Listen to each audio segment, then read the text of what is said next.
Halo Sumatera Utara, selamat sore pemirsa. Untuk memperbaharui informasi Anda seputar Sumatera Utara.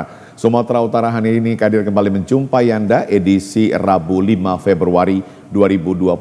Kali ini bersama saya Keriawan Sebiring. Sejumlah informasi teraktual telah dipersiapkan tim redaksi kami dan inilah Sumatera Utara hari ini selengkapnya.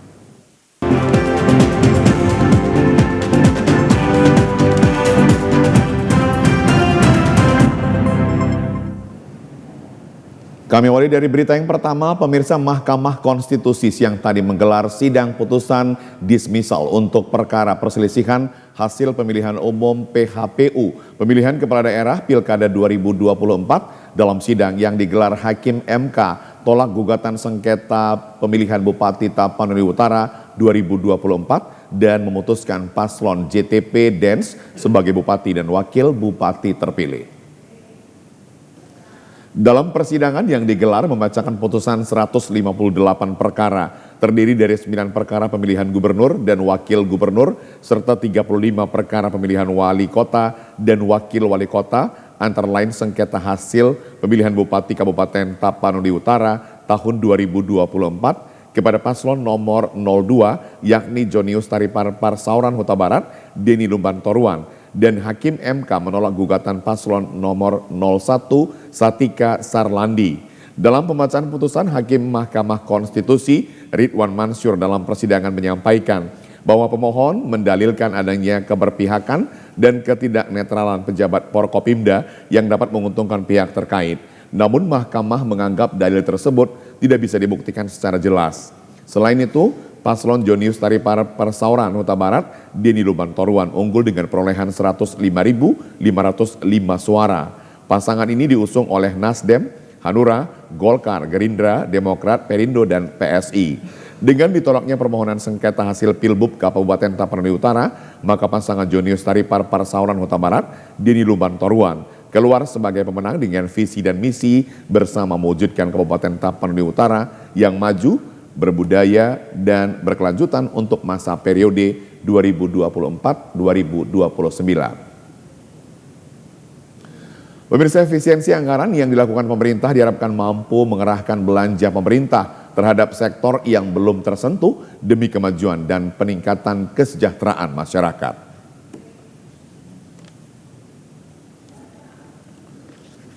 Pentingnya efisiensi anggaran ini dilakukan untuk mengalokasikan anggaran terhadap sejumlah sektor yang dianggap penting untuk digerakkan seperti UMKM, pertanian, perikanan dan kelautan, dan juga untuk kesejahteraan masyarakat. Anggota DPRD Sumut Berkat Laudi mengaku sangat mendukung program efisiensi anggaran yang dilakukan oleh pemerintah, namun akan memberikan masukan kepada pemerintah agar efisiensi anggaran yang dilakukan terhadap lembaga dan kementerian terkait tidak sampai mengganggu operasional yang harus dilakukan. Legislatif menilai efisiensi anggaran melalui pengerahan perjalanan dinas dan ATK dianggap sudah sangat tepat dan diharapkan efisiensi ini tidak bermuara terhadap pemborosan namun berdampak baik bagi masyarakat. Dari daerah pemilihan Sumut 6,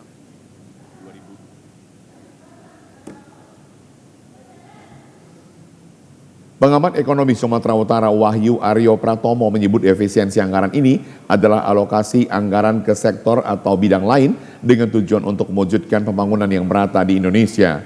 Sebagai pengamat ekonomi berharap agar program pemerintah dapat berjalan dengan baik demi kemajuan dan kesejahteraan masyarakat.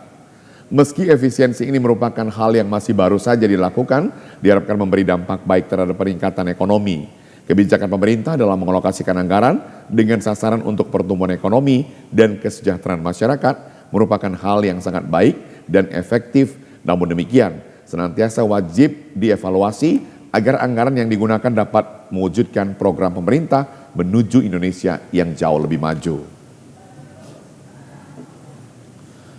Dari 16 item identifikasi rencana efisiensi ini sudah melalui kajian yang mendalam sehingga dianggap layak untuk dialokasikan ke bidang lainnya demi mewujudkan program Astacita Presiden.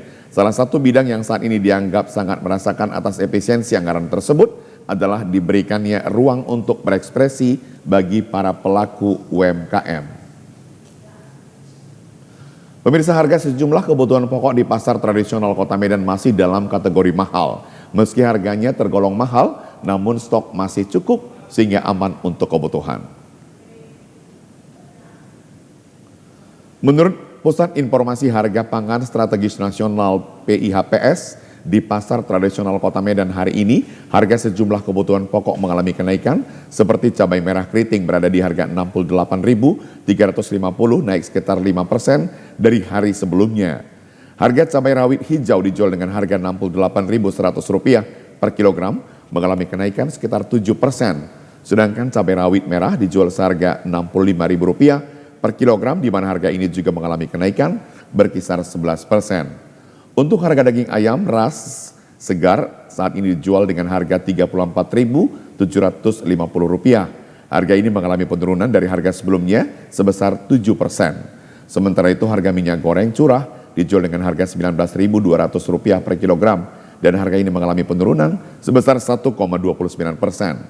Sedangkan untuk minyak goreng kemasan bermerek saat ini dijual dengan harga Rp21.250 per kilogram, harga ini naik sekitar 0,47%. Minyak goreng kemasan bermerek saat ini dijual dengan harga Rp21.250, mengalami kenaikan 1,19%. Kendati demikian, harga kebutuhan pokok masih mengalami kenaikan, namun stok masih tersedia, sehingga memudahkan warga untuk memperoleh sejumlah kebutuhan pokok tersebut. Pemirsa, Perum Bulog kantor wilayah Sumatera Utara menyerap 50 ton gabah kering hasil panen di Kabupaten Batubara. Serapan dengan harga pokok pembelian gabah kering panen petani Rp6.500 per kilogram.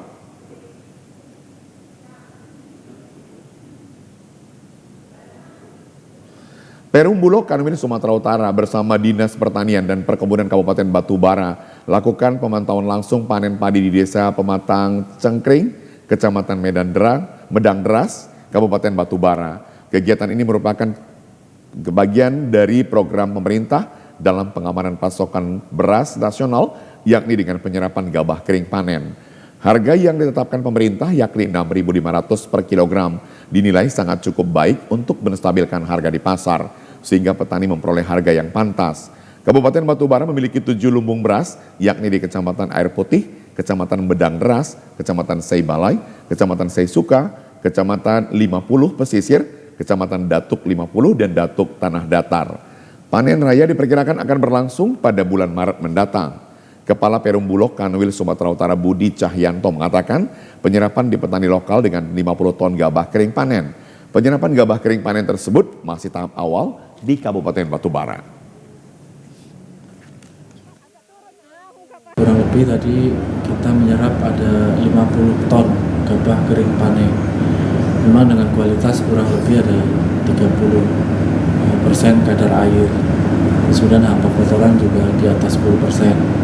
Tapi kan itu kan hasil dari petani kita, jadi ya tetap kita serap dan harapannya nanti bisa terus kita upayakan pembelian gabah hasil panen petani ini secara langsung dari petani, sehingga petani bisa mendapatkan harga yang sesuai ketentuan pemerintah.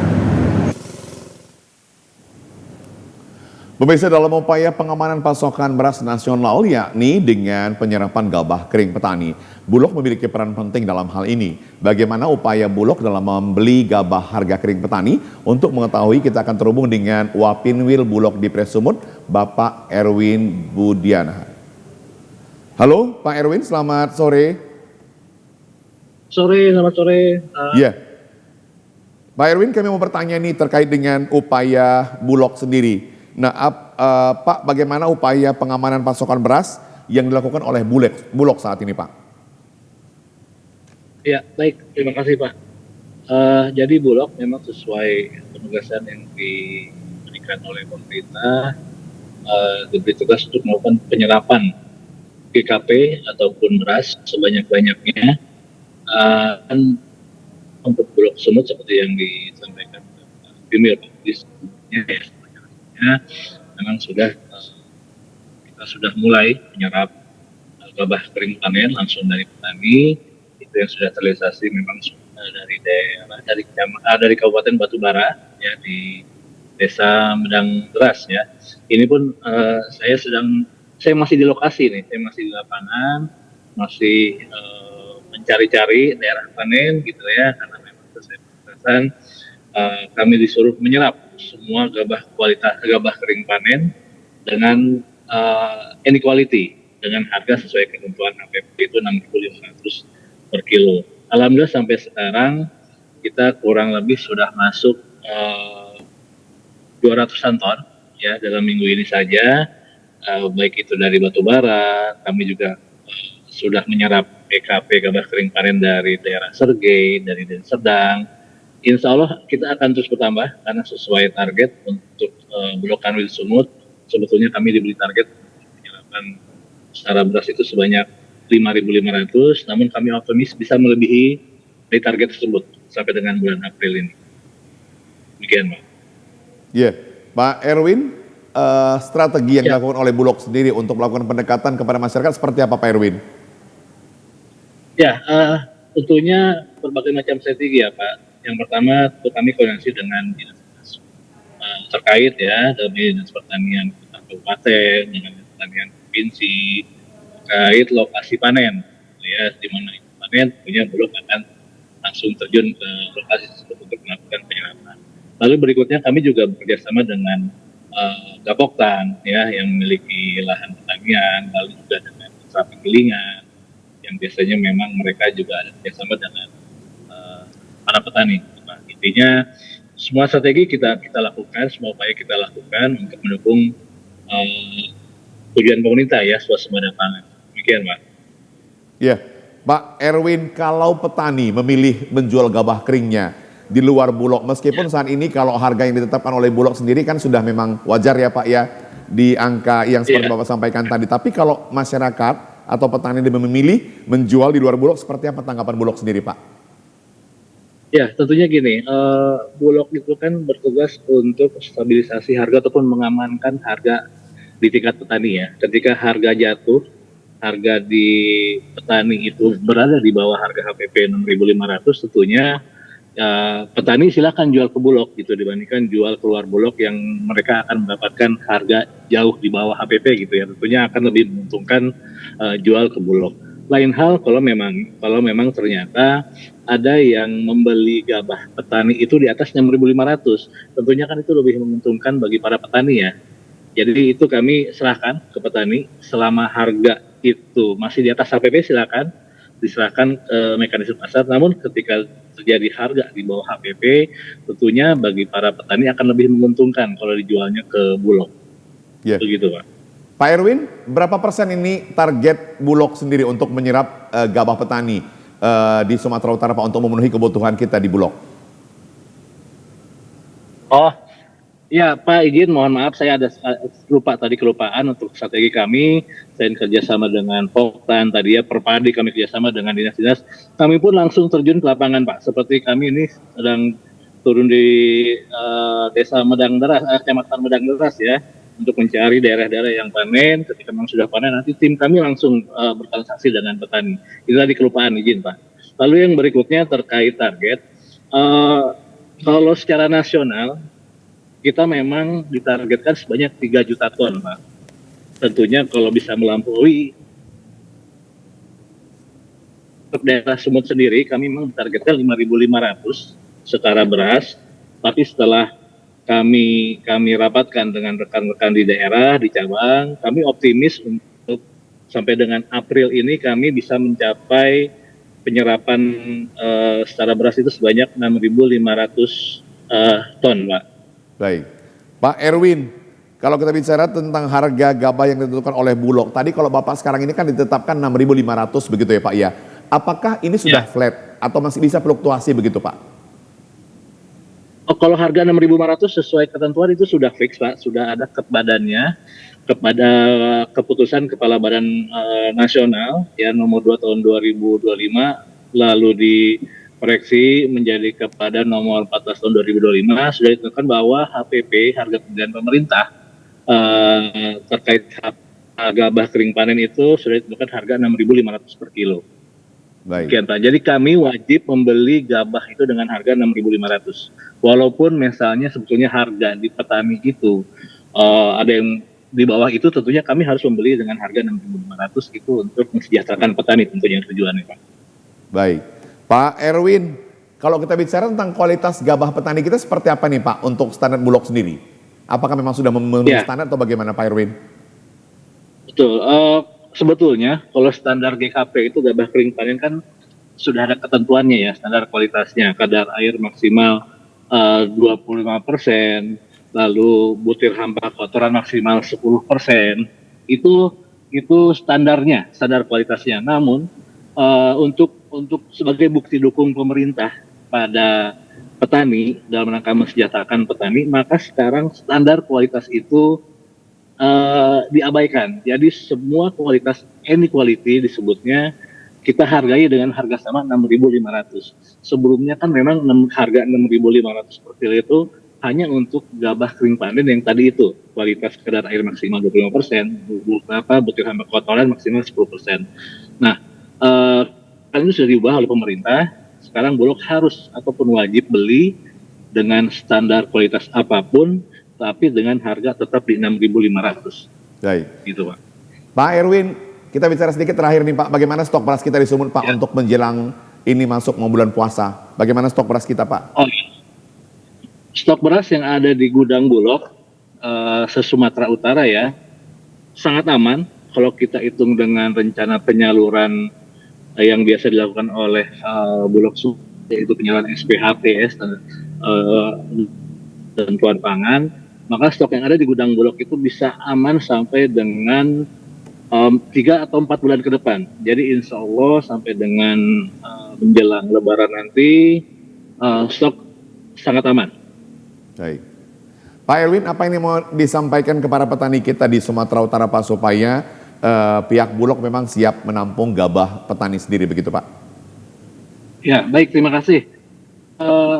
Untuk para petani, Poktan, Gapoktan, mitra-mitra penggilingan, di kantor-kantor kami di seluruh Sumatera Utara, baik itu di kantor wilayah ataupun di kantor cabang, bahkan di gudang, kami sudah mendirikan posko pengadaan namanya.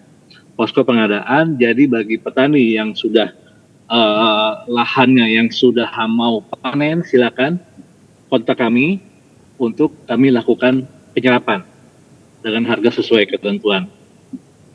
Jadi jangan khawatir ketika memang sudah panen tidak beli, tentunya kami kalau mendapatkan informasi yang lebih akurat, kami akan langsung terjun ke lapangan, lalu akan kami lakukan pembelian gabah dari petani tersebut. Baik. Pak Erwin Pak. Budiana, terima kasih sudah bergabung bersama kami di TVRI Sumatera Utara Pak. Kita berharap supaya Bulog bisa terus mengamankan beras kita di wilayah Sumatera Utara. Selamat sore, selamat beraktivitas kembali Amin. Pak Erwin. Ya, terima kasih Pak. Ya, pemirsa, kita ke informasi lainnya. Para petani cabai masih dibayangi rasa kekhawatiran atas anjloknya harga cabai saat musim panen raya mendatang. Rumah produksi bersama komoditas cabai yang dibangun pemerintah dengan tujuan untuk menjaga kestabilan harga dianggap belum dapat memberikan solusi. Kabupaten Batubara merupakan salah satu sentra penghasil cabai di Provinsi Sumatera Utara. Saat ini para petani cabai di Batubara akan segera memasuki masa panen raya. Namun panen raya tidak selalu membawa kebahagiaan bagi para petani. Pasalnya setiap panen raya, harga cabai di tingkat petani selalu anjlok. Salah seorang petani, Kamal, mengatakan saat panen raya terakhir di bulan Oktober 2024 lalu, cabai milik petani hanya dihargai Rp10.000 hingga Rp12.000 per kilogram. Kondisi ini sangat merugikan petani karena tidak dapat menutupi biaya produksi yang semakin tinggi.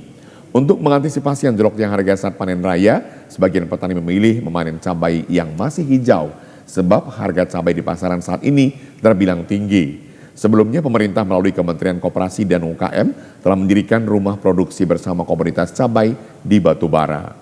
Tujuannya untuk menampung hasil panen petani dengan harga wajar, terutama saat musim panen raya. Namun hingga kini, rumah produksi bersama komunitas cabai yang dibangun dengan anggaran hingga Rp9 miliar tersebut belum pernah membeli cabai dari para petani. Para petani berharap rumah produksi bersama komunitas cabai dapat dikelola secara maksimal sehingga dapat mensejahterakan para petani cabai di Batubara. Di panen raya pada Oktober 2024, harga cabai dari Tengkulak ditetapkan pada kami yaitu kisaran harga Rp10.000 sampai Rp12.000 saja. Ya, kalau rumah produksi bersama atau RPB dari pemerintah Kabupaten Batubara, kami mendapat informasi dari pengelola RPB akan memberikan harga yang ideal bagi kami petani cabai Kabupaten Batubara, yaitu Rp20.000 per kilogramnya. Tapi sayangnya hingga saat ini pihak pengelola RPB belum pernah melakukan pembelian sekalipun. Pemirsa, berikut informasi perakiraan cuaca di sejumlah daerah di wilayah Sumatera Utara dari Badan Meteorologi, Klimatologi, dan Geofisika Wilayah 1 berlaku pada hari Kamis 6 Februari 2025.